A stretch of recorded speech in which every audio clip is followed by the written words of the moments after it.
Hello बच्चों, let's read this question. This question says that what is infundibulum. तो basically इस question में हमसे पूछा गया है कि इनफंडिब्युलम क्या है। तो इस क्वेश्चन का की कॉन्सेप्ट क्या हुआ? इस क्वेश्चन का जो की कॉन्सेप्ट है वो है बच्चों infundibulum. Let me write it over here. It is इनफंडिब्युलम।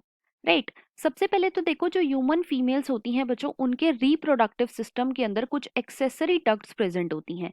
क्या प्रेजेंट होती हैं? कुछ एक्सेसरी डक्ट्स प्रेजेंट होती हैं। और इन एक्सेसरी डक्ट्स में से एक डक्ट होती है जिसे हम बोलते हैं oviduct. It is known as oviduct. साथ ही साथ ये जो ओविडक्ट होती है बच्चों, इसे हम फैलोपियन ट्यूब भी बोलते हैं। It is also known as Fallopian tube. और ये जो फैलोपियन ट्यूब है या फिर ये जो ओविडक्ट है, ये बच्चों होती है approximately 10 to 12 centimetre long. It is approximately 10 to 12 centimetre long.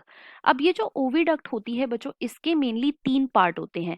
सबसे पहला पार्ट जो कि ओवरी के बिल्कुल पास में प्रेजेंट होता है, उसे हम बोलते हैं इनफंडिब्युलम। और ये जो इनफंडिब्युलम है, ये एक फनल शेप्ड स्ट्रक्चर होता है। It is funnel shaped structure. साथ ही साथ ये जो इनफंडिब्युलम है बच्चों, इसके एज पे कुछ फिंगर लाइक प्रोजेक्शंस प्रेजेंट होते हैं, जिन्हें हम बोलते हैं fimbriae. These are known as फिम्ब्राई।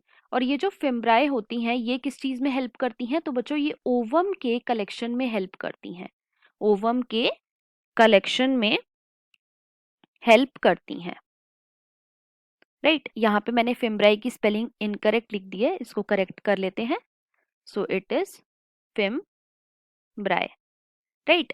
अब ये जो इनफंडिब्युलम है बच्चों, ये लीड करता है नेक्स्ट स्ट्रक्चर में, जो कि काफी ज्यादा वाइडर होता है। और उस स्ट्रक्चर को हम बोलते हैं एम्प्यूला। उसे हम क्या बोलते हैं? उसे हम बोलते हैं एम्प्यूला। और ये जो एम्प्यूला है, ये कैसा होता है? ये वाइडर होता है, या फिर इसे हम बोल सकते हैं ये काफी ज्यादा स्वॉलन होता है। नेक्स्ट एम्प्यूला के बाद जो स्ट्रक्चर आता है फैलोपियन ट्यूब का, वो होता है बच्चों इस्थमस। It is isthmus. और ये जो इस्थमस होता है, इसका जो ल्यूमेन होता है, ये काफी ज्यादा नैरो होता है। It is narrow. राइट। अब क्वेश्चन में हमसे पूछा गया था कि इनफंडिब्युलम क्या है। तो इनफंडिब्युलम बच्चों एक फनल शेप्ड स्ट्रक्चर है ओविडक्ट का। राइट। और ये जो इनफंडिब्युलम है, इसकी एजेस पे क्या प्रेजेंट होती हैं? फिम्ब्राई प्रेजेंट होती हैं, जो कि हेल्प करती हैं ओवम के कलेक्शन में। अब इसको हम एक डायग्राम की हेल्प से भी देख लेते हैं। तो यहाँ पे हमें एक फीमेल रिप्रोडक्टिव सिस्टम का एक डायग्राम गिवन है। ये क्या है? ये है बच्चों ओवरी। और ये ओवरी क्या करती हैं? ये ओवरी ओवम को रिलीज कराती हैं। राइट। ये क्या है? ये फिंगर लाइक प्रोजेक्शन है, जिन्हें हमने क्या बोला है? जिन्हें हमने बोला है फिम्ब्राई।